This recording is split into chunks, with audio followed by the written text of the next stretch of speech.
It's DTS 39, and the weekly update gave away the release date for 1.1.2, and we're talking about the future of Crucible. All that and more coming up. You're listening to Destiny the Show. Welcome, Guardians.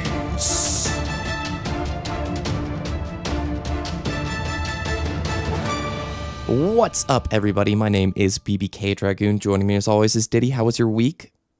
Pretty good, actually. This weekend we're taking care of my neighbor's dog. It's a little tiny Lhasa Apso poodle mix, so Butters got to play with her a lot, so that's nice. Does Butters like having a friend? Yeah, he usually doesn't pay attention to small dogs, which is good and bad. It's good because they don't fight or, aggressively play, but it's bad because he can just step on her or whack her with his tail. So yeah, you got to watch out. You're like, no, Butters, watch out, watch your tail, as it's smacking her into the face or whatnot. Yeah, so we take him to daycare during the day to tire him out. So when he comes back, they just sleep on the couch. Aw, very good. What'd you do this week in the worlds of the gamings?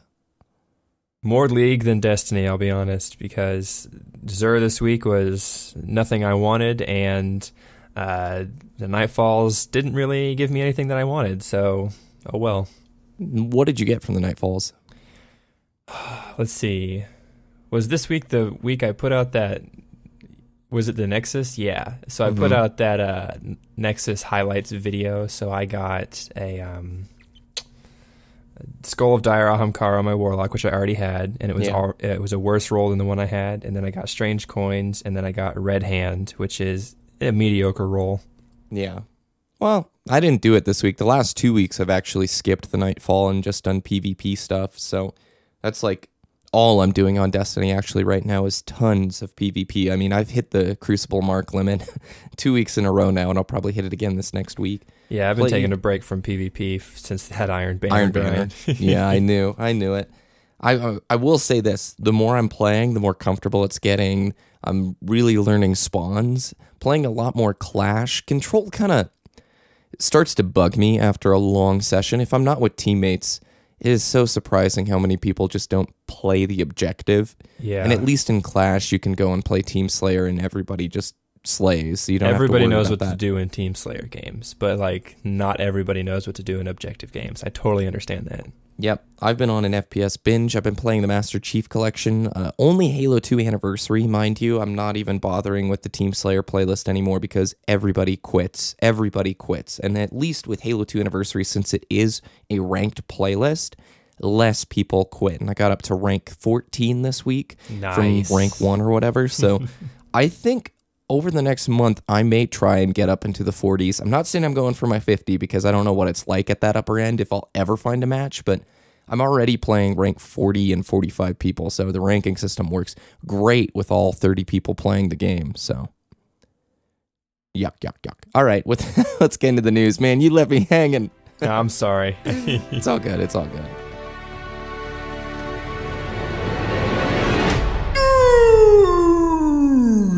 So before we get into the news, I do want to bring up two pieces that came about this week. Trials of Osiris gear. We already knew about this. This gear was listed back in February, although I saw a lot of YouTubers this week uploading videos about the Trials of Osiris gear leaks. And it's this has been out. And the other thing is, all of that gear from the leak, we don't know if it's going to be the same stats, if the same roles and all that stuff is going to be there when Trials of Osiris shows up. And the same thing goes with the video that everybody was posting this week of the House of Wolves gear leak, which, guys, we saw all of this gear in screenshot form months ago. Now it's just somebody who did data mining and recorded a video and said, go ahead and use it, YouTubers. Did you see any of this? Yeah, I did, and I'm reminded by a post that Deej actually responded to because it was originally linked as screenshots to Reddit, I think. Maybe not originally, but that's where Deej responded to it. And he said, that stuff looks really cool, but, as with anything in development, everything is subject to change, so take this information with a grain of salt. And, yeah, I mean, if it hasn't been officially released yet, then they're most likely just going to change it.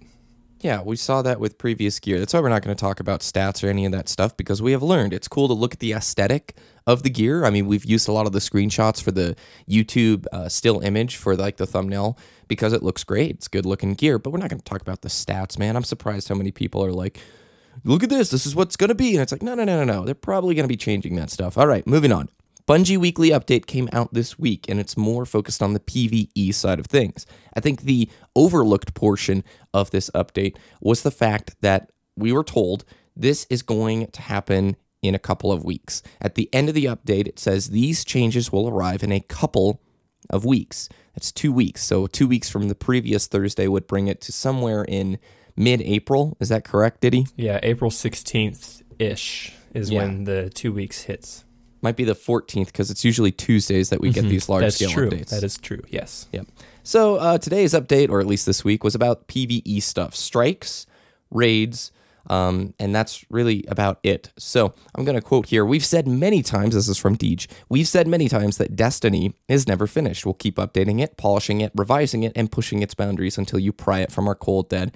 You get the idea. For some time now, our team has been working to improve upon some of the most elaborate and challenging encounters for your team. Now, they talked with activities engineer Sean Chan, and he said the raids have some of the most edgy Casey content in the game, so the bugs can get really tricky. For example, we had a bug where players weren't doing damage to Minotaurs with the Relic Shield. Turns out that the complicated hit test we used to detect a melee hit just miss the combatant because of the long-legged shape of its body. Some of these bugs were truly baffling, but we dug deep and went to great lengths to improve things. And that's all they really said. They noted that we're going to find out what the stuff that they're fixing, the bugs, these raid bugs that they're fixing, when the patch notes for 1.1.2 release. But that's all we got there. Have you run into any other bugs? Off the top of your head. Any other bugs? Yeah, if you could speculate, because that's the only example they gave of what they're changing in terms of raids. Well, I knew about the relic not damaging Minotaurs because when you're teleported on the Atheon fight, someone picks up the relic. Sometimes they just wiped because a Minotaur just killed them because they didn't kill the Minotaur fast enough. So I knew about that one.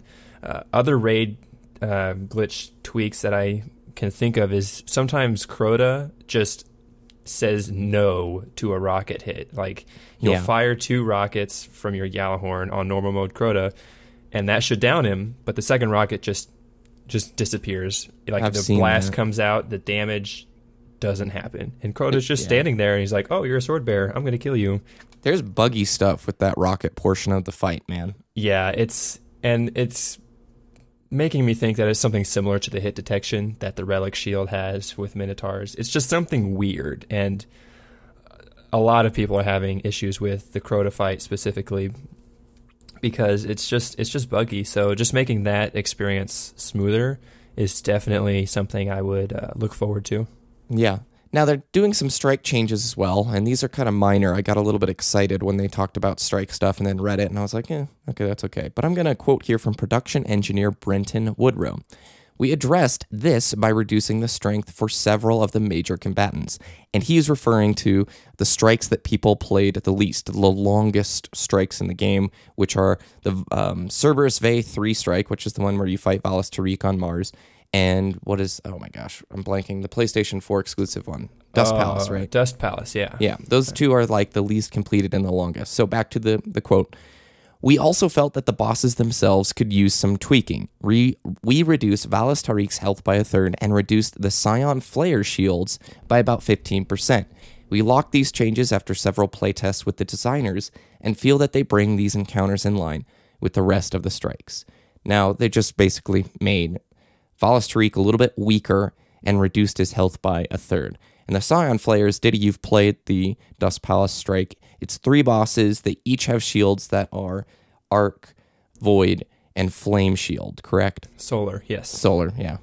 You can tell I'm a singer. The shields for the Scion Flayers are a little bit stronger because they are bosses, and so it takes a while to get those down. Yeah. Not a while, but, it just takes longer than, like, a Fallen Captain's Arc Shield, you know what I mean? Mm-hmm. So it's just making the boss fights just go a little bit quicker and making them less tedious, because specifically in the Dust Palace Strike, you just don't have the mobile flare bosses. Like, you have waves and waves of enemies coming at you too, so it's kind of not difficult, but more annoying to just like juggle that aggro. You know, you're trying to kill all the enemies in the area before you focus on the Scion Flares.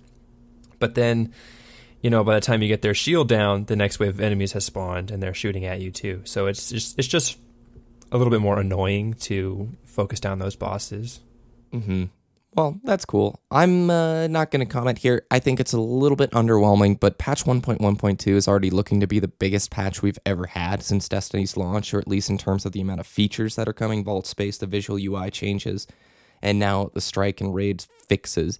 It's very content-packed, and let's face it, we're not going to see an overhaul to the way Strikes play out until Comet, or maybe even further down the line, you know? Right, and if you think about it, the 2 strikes they're tweaking are the 2 strikes on Mars. Yeah. You know, or 2 of the 3 strikes on Mars. And it's just like, if you think about it in terms of how you unlock them as you progress through the game, Mars is unlocked last, so it's supposed to be a little bit more difficult than what is wait, what's the 3rd strike on Mars? I think it's another PlayStation.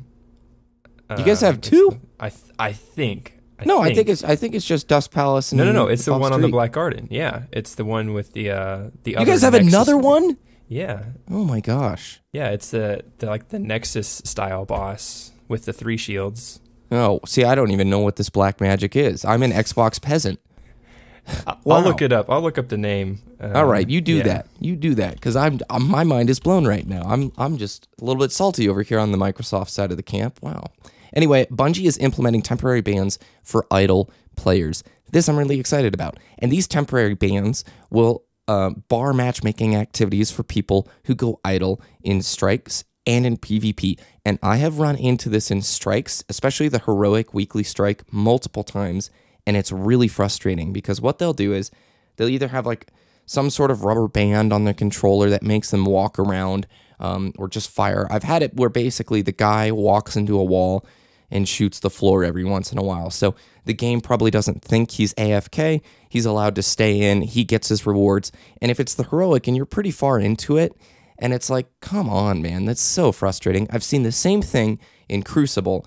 And what you can do, Bungie encourages you to use their in-game reporting feature, which I do. If you're going to go into an activity and idle, that really hurts the experience of Destiny. It can hurt your ability to complete the strike. It can hurt your ability to win the match. Now, some people say, oh, it's not that big of a deal.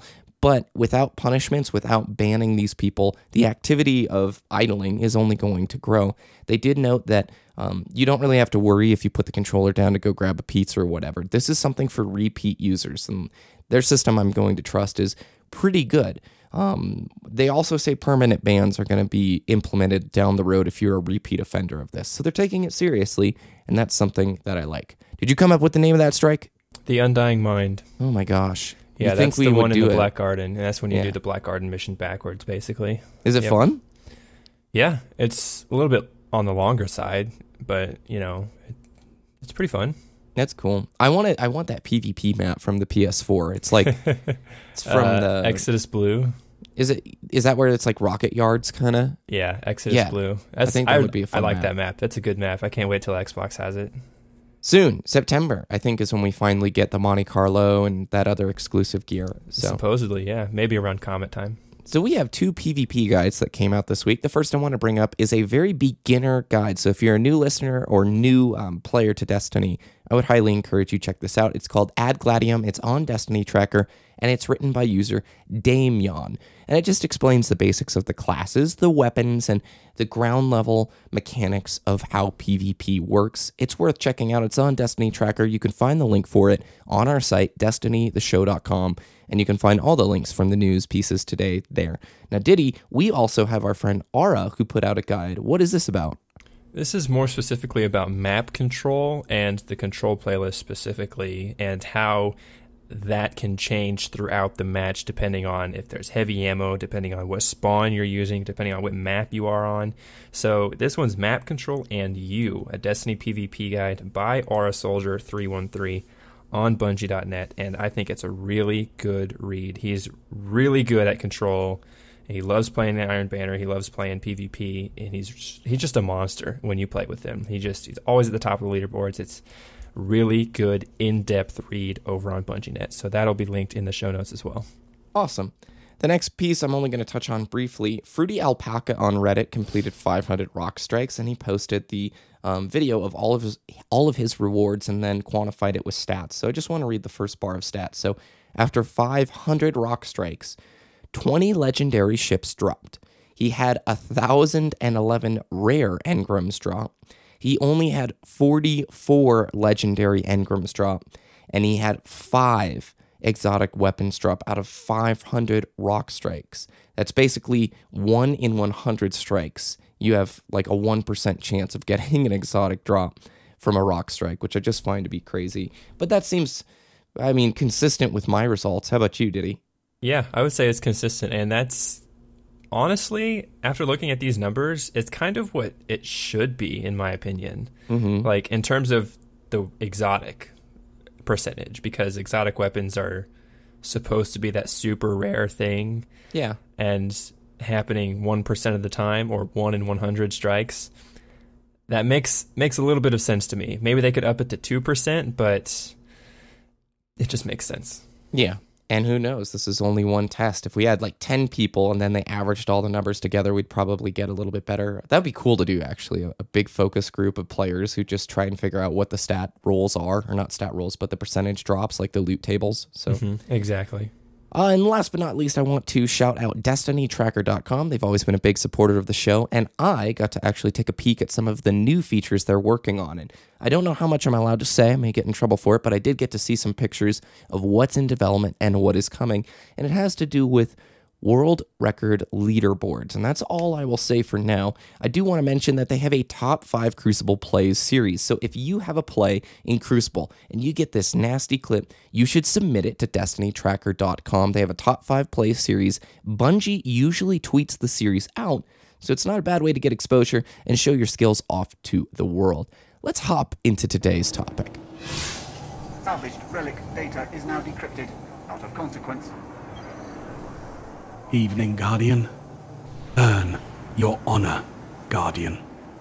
Titan survey data requested by... So today I want to talk about the future of the Crucible. That's basically the only thing I play in Destiny anymore. I don't even mess with like raids at this point because I just don't have any drops that I really want. So I play a lot of Crucible each week, and there's a lot of things from Bungie's previous games. Both me and Ditty come from a long history of Halo, and there's many awesome features from Halo that have not shown themselves in Destiny just yet.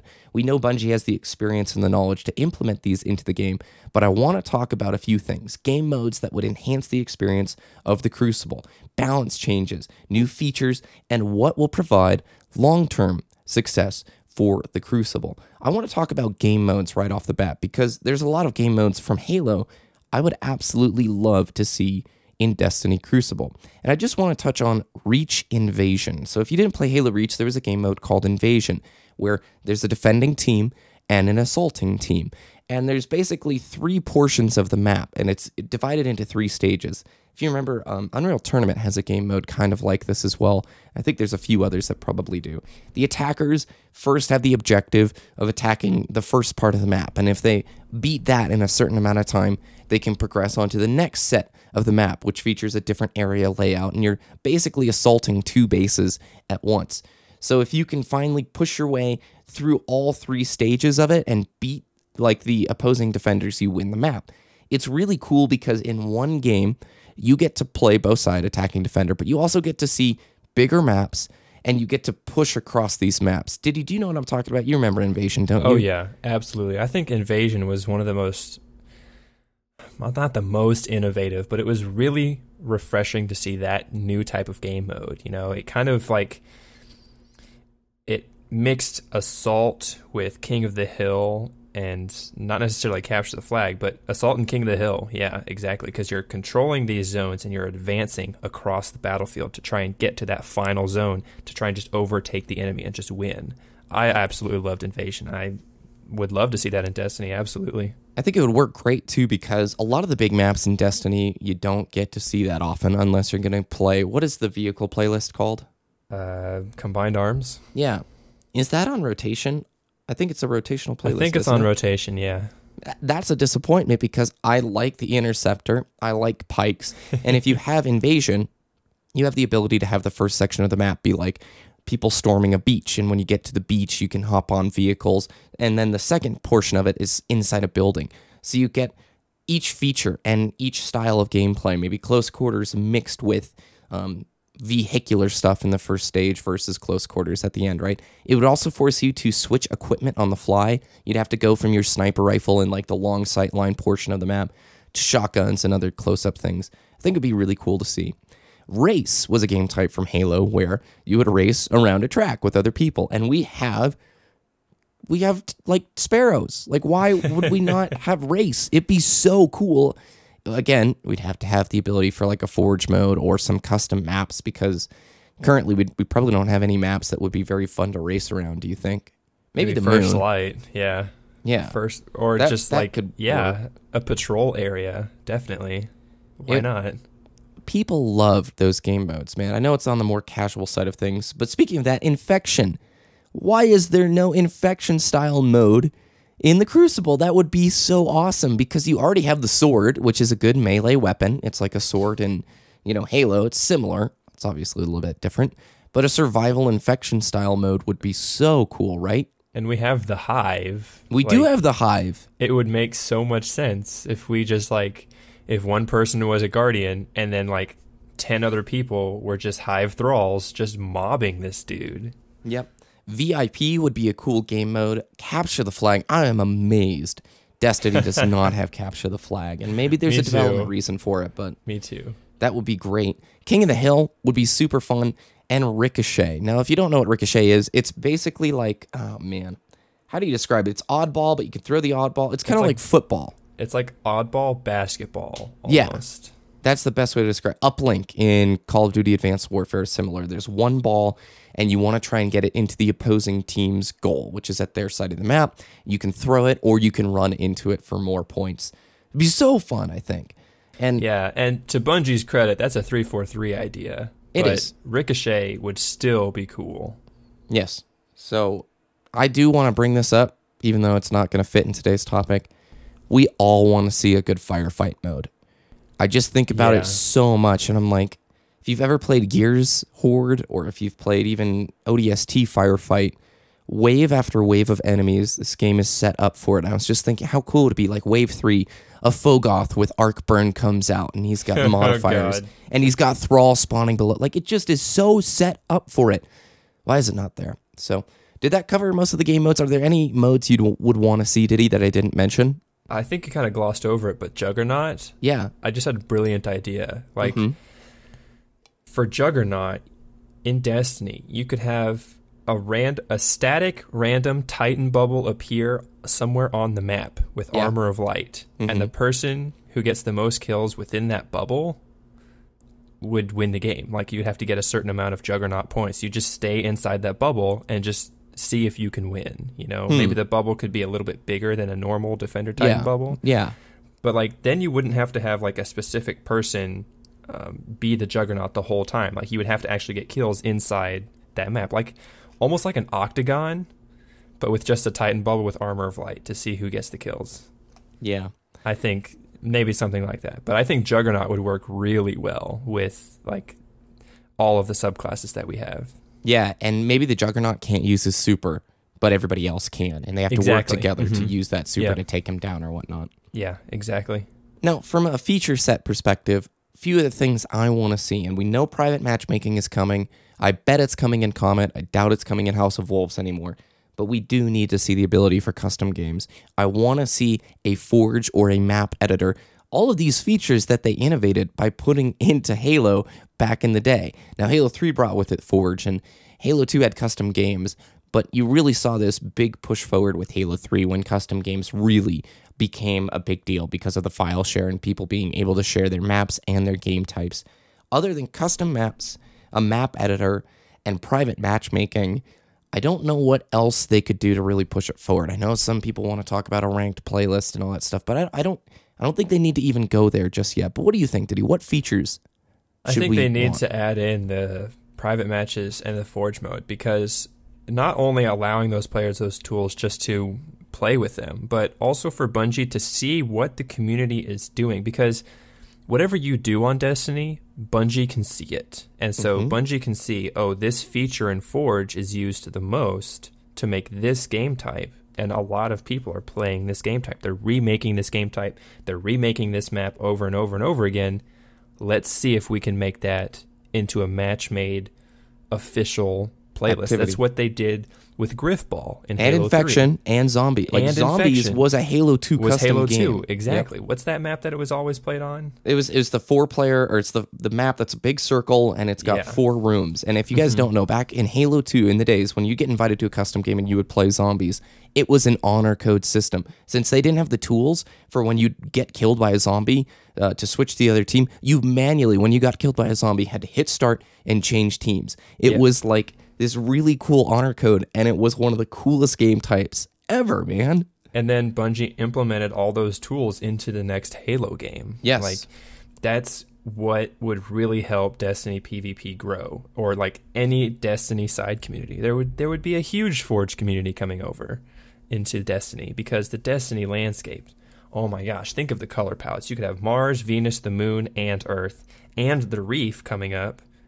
By the time they implement, Forge into it, I mean, the Reef is going to be a playable space, most likely. And like all those color palettes, you'd have all these different things you could put into the custom game, I'm tracking with you. I know. I'm getting excited too. It's one of those things where they give us the ball and then we run with it. And then it probably releases a little bit of pressure on their end. They can take community selections, community maps. Forge maps made their way into Halo Reach matchmaking on a very consistent basis. Halo 4 had some of them implemented. It's really cool to play user-created maps. The art elements are there, but does the technology exist to allow us to do so? And again, we're probably butting up against the unfortunate last generation limitations of the 360 and the PS3, because any map that's made in this Forge mode, if it's on this generation of Destiny before Destiny 2, has to work on the PS3 and the 360, which have memory limits that are running up against the wall. We see from the vault space thing, for the 360 and the PS3, they are using the full set of resources for those consoles, and it probably creates a logistical nightmare for these guys. So again, we're kind of just waiting, and what is the word where you're pipelined, or the pipe is too... Bottlenecked. Yeah, we're bottlenecked by the previous generation limitations. So I think we covered a lot. Is there anything you want to add for long-term success for Crucible? Do you see it growing? Do you see it improving? Do you see the features we talked about today being implemented? Or are these just a pipe dream? I do eventually see them being added into Destiny, and I think Bungie knows that the community wants those private matches, those customizable options, because it's not just allowing the community to have those tools. Like I said, it's going to help Bungie find out what the community likes to play. And then from that, you're not just going to have the casual Infection or Griffball type modes coming out from the Forge and custom games.